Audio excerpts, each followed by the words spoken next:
বন্ধুরা, এটি ভালোবাসার আচার্য তাবিজ।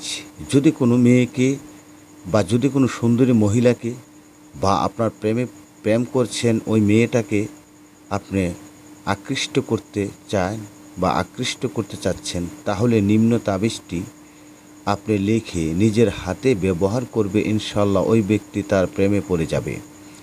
আর যদি কোনো ব্যক্তি এই নকশাটা একটি সাদা কাগজে লিখে, সাদা কাগজে লাল কলমের কালি দিয়ে যদি লিখে যদি আগুনে জ্বালান, তাহলে প্রেমিকাটা তার নিকট অস্থির হইয়া ছুটিয়া আসিবে। এবং তাবিজ লেখার সময় অবশ্যই আগরবাতি জ্বালাতে হবে, তারপর অবশ্যই লিখতে হবে, মুখ চোখ বন্ধ করতে হবে। যদি কোনো মেয়েকে আপনি পাগল করতে চান বা তাকে প্রেমে বশীভূত বাধ্য করতে চান, এটা অরিজিনাল ভালোবাসার আচার্য তাবিজ এবং তদবির। ওই ব্যক্তি অবশ্যই নিচে, তাবিজের নিচে লিখে দিতে হবে মেয়ের মায়ের নাম, মেয়ের পিতার নাম, ছেলের নাম, ছেলের পিতার নাম।